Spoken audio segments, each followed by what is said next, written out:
Hola, bienvenido a este curso de urgencias neurológicas en el que vamos a tratar de reforzar tu conocimiento aprendido previamente en las aulas del programa de técnico en urgencias médicas. Como primer módulo vamos a abordar el tema de evento vascular cerebral. A mi cargo correrá el enseñarte a ti o el reforzar tu conocimiento acerca de la fisiopatología de esta enfermedad.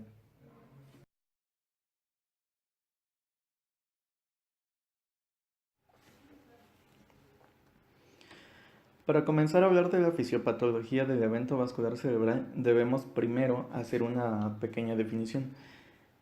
En este caso, nuestra bibliografía, que es la medicina de urgencias de Tintinelli, nos acerca a una pequeña definición en la cual nos dice que es una alteración del flujo vascular en cierta región del encéfalo a causa de cualquier otro trastorno.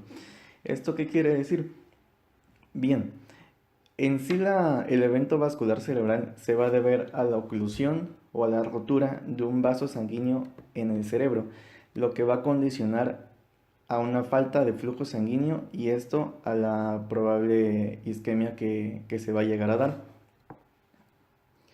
Luego, vamos a tener una clasificación en la cual nos vamos a encontrar que el evento vascular cerebral puede ser de tipo bien isquémico, que es en su gran mayoría el que más se presenta, teniendo un porcentaje de incidencia de entre el 80 y el 85% del total de eventos vasculares cerebrales.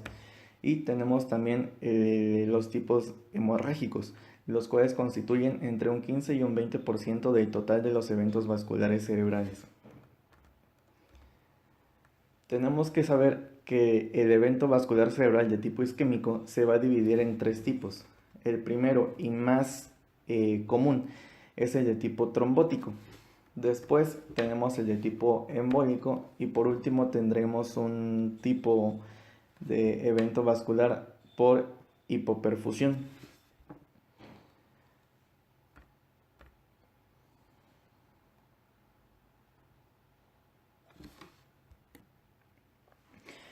Dentro del cuadro de un evento vascular de tipo trombótico, que decíamos que es por mucho el que más se llega a presentar, tenemos que la causa más frecuente de este tipo de evento es la aterosclerosis. Esto es algo muy frecuente en nuestro medio, ya que, como sabemos, la población mexicana tiende a consumir alimentos con contenido alto en grasas. Esto pues nos llega a generar ciertos depósitos de grasa dentro de la luz de los vasos sanguíneos, los cuales en el caso de los vasos que se presentan en el cerebro, al continuar esta oclusión debido al acumulamiento de las placas de grasa, van a reducir la luz del vaso y al final van a provocar la adherencia plaquetaria, que a su vez va a producir una trombosis vascular. ¿Esto qué quiere decir? Que poco a poco se va a ir formando una placa que comenzó como pequeños depósitos de grasa y después conllevó también una adherencia plaquetaria para que se formara el trombo que finalmente va a ocluir la luz del vaso. Este vaso ya no va a poder irrigar a su tejido con el que estaba asociado, por lo cual este va a sufrir un proceso de isquemia y es así como se va a llevar a cabo el evento. En este caso, tenemos que decir también que los signos y los síntomas son muy graduales, ya que pueden aparecer en minutos o incluso en horas. Eh, Luego tenemos otro tipo de evento vascular isquémico, el cual es el de tipo embólico. En este ya no es tan frecuente como en el caso del trombótico, ya que únicamente se va a presentar en un 20% aproximadamente de los eventos vasculares cerebrales de tipo isquémico.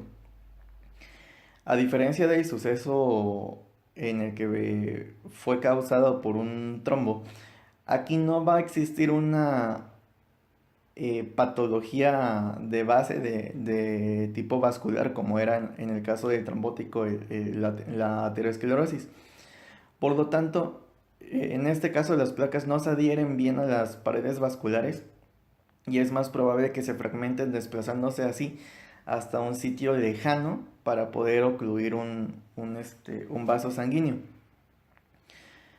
En el caso de los eventos vasculares de tipo embólico, tenemos que los orígenes más frecuentes de estos émbolos son el corazón y los grandes vasos.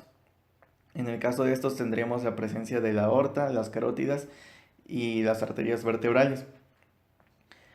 En el caso de los émbolos originados en corazón, pueden provenir de lesiones valvulares, de trombos que se hayan originado en la pared de alguna cavidad del corazón. Por ejemplo, en el caso de la fibrilación auricular, este problema va a conllevar un cambio en el flujo normal de la sangre, lo cual lo va a volver turbulento. ¿Esto qué quiere decir? Que no va a dirigirse en una sola dirección y por lo tanto puede conllevar a la formación de coágulos dentro de las cavidades, como es en este caso que hablamos de fibrilación auricular, pues en las aurículas del corazón, lo que después va a mandar ese émbolo formado a través del torrente sanguíneo hasta algún vaso que pueda lesionar el cerebro.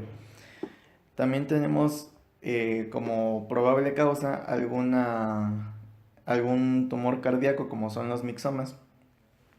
Y también tenemos causas más raras, es decir, menos frecuentes, pero que también se pueden llegar a dar, como son por ejemplo los émbolos meramente de grasa, los producidos por iatrogenia a través de inyecciones intravenosas o émbolos sépticos en el caso de infecciones agravadas.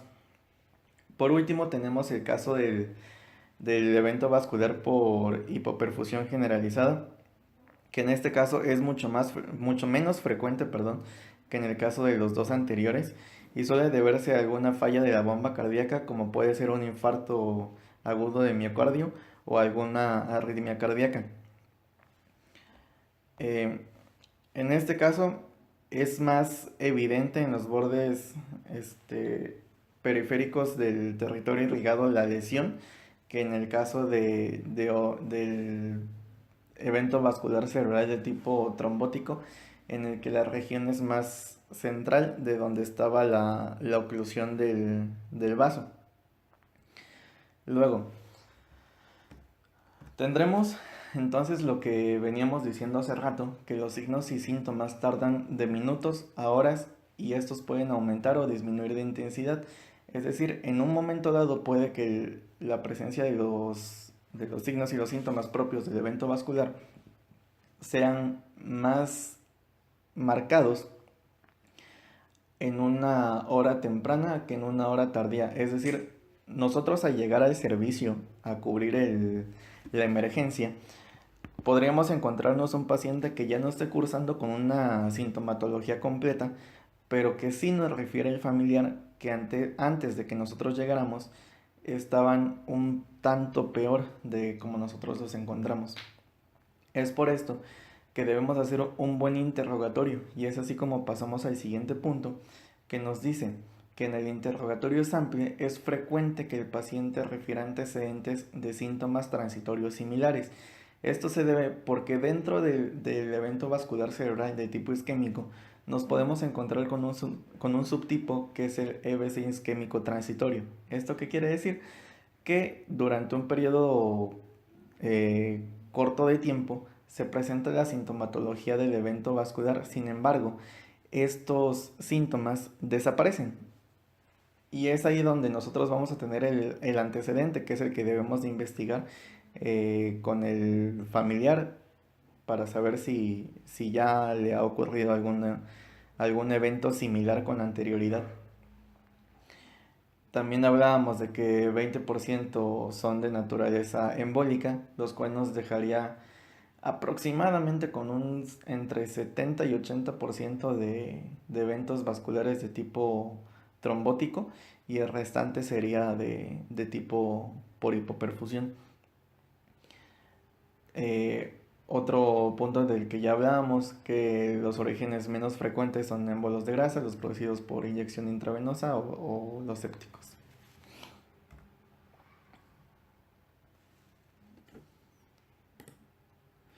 Después tenemos el evento vascular de tipo hemorrágico, el cual tenemos que su mortalidad A los 30 días de que ocurra, va a ir variando entre un 30 y 50%. En el caso de la incidencia, tenemos un evento vascular cerebral de tipo hemorrágico por cada 5 accidentes de tipo isquémico. Tenemos una pequeña clasificación dentro del EBS hemorrágico que nos divide en un tipo intracerebral y un tipo subaracnoideo. ¿Esto qué quiere decir? Que hay algunos que se producen directamente en el parénquima encefálico y hay otros que se localizan directamente en este espacio subaracnoideo. Los principales factores que van a desencadenar la presencia de un evento vascular de tipo intracerebral, es decir, el que se producía directamente en el parénquima, son la edad avanzada y el antecedente de algún EBC previo. La mayor parte, sin embargo, se van a deber a hipertensión crónica. Otras causas que nos pueden derivar en un evento vascular de tipo hemorrágico son el uso de trombolíticos, malformaciones vasculares y el uso de cocaína. Es por esto que vuelve importante el hecho de hacer una buena evaluación de la escena en la cual nosotros podemos encontrar frascos de medicamentos anticoagulantes, como es el caso de la warfarina. Y también se debe de hacer hincapié en investigar el uso de drogas o de agentes opiáceos como es la cocaína. En el caso del tipo de EBC de tipo subaracnoideo, la sangre que proviene de la arteria que se rompe en este caso es liberada a una presión muy cercana a la presión ejercida dentro de la luz de una arteria. A diferencia aquí de la presión ejercida por un vaso roto en el caso del EBC de tipo intracerebral, el que se producía directamente en el parénquima. En este caso, la rotura es más gradual y la presión es inferior. ¿Esto qué quiere decir o qué es lo que nos trata de demostrar? Que en el caso de un vaso roto que se produce dentro del espacio subaracnoideo va a ser un tanto más peligroso, ya que la salida repentina de sangre a esa alta presión va a producir un traumatismo celular directo y una elevación rápida de la presión intracraneal. Eh, Dentro de esto tenemos que hacer el hincapié de que hay una gran probabilidad de que se llegue a dar una rotura de un aneurisma saculado que ya el paciente traiga de nacimiento.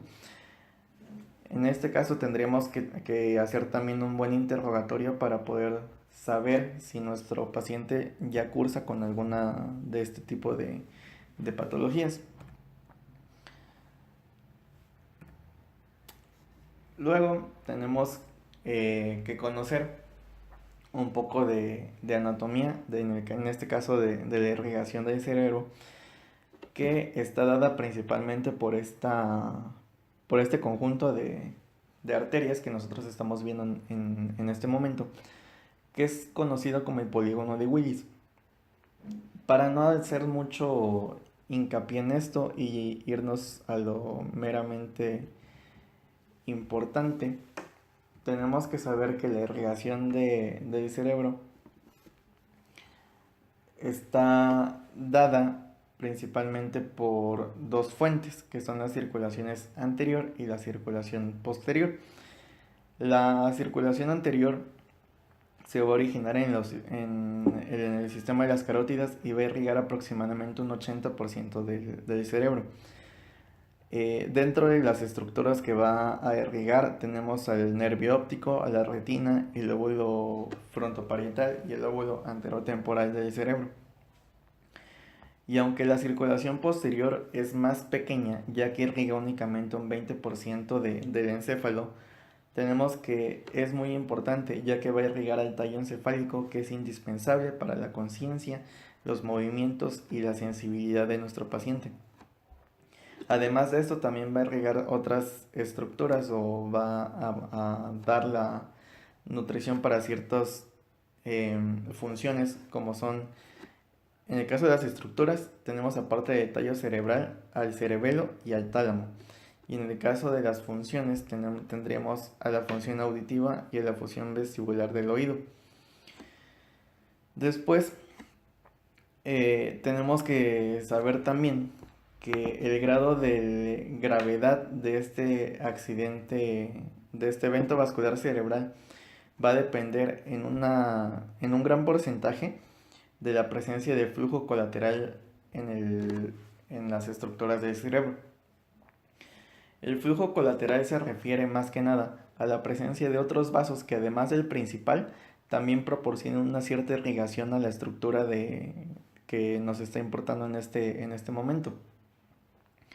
Tendríamos entonces que si hay una buena irrigación colateral, es decir, si hay vasos que también me están irrigando al mismo tiempo que está lesionado a una estructura en concreto, el grado de lesión entonces no sería tan grave. Luego, tendríamos en el caso del evento vascular cerebral de tipo isquémico, tenemos que saber que las neuronas son sumamente sensibles a cambios en el flujo sanguíneo. Esto va a tener mucha importancia, ya que de haber algún problema de este tipo de evento vascular cerebral isquémico, aun que fuera un pequeño lapso de tiempo, sí me podría llegar a generar un área grande de lesión. Sin embargo, aunque un vaso se ocluya en su totalidad o cerca de su totalidad, va a seguir habiendo una cierta perfusión.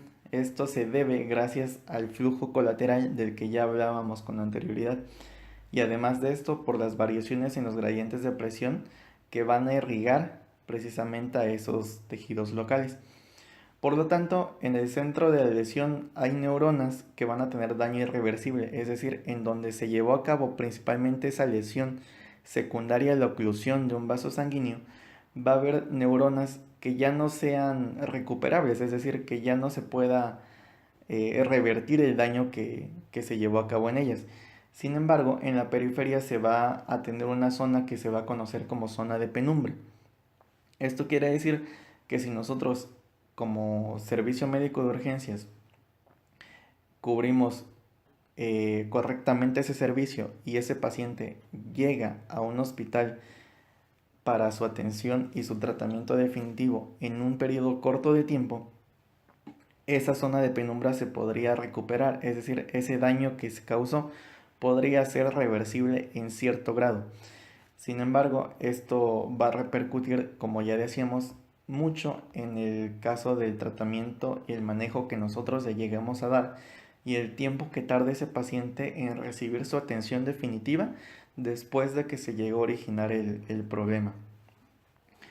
Ahora, en el caso del accidente vascular cerebral de tipo hemorrágico, también debemos mencionar que aunque la presión intracraneal aumenta de forma dramática en el momento en el que se llega a dar la rotura del vaso sanguíneo,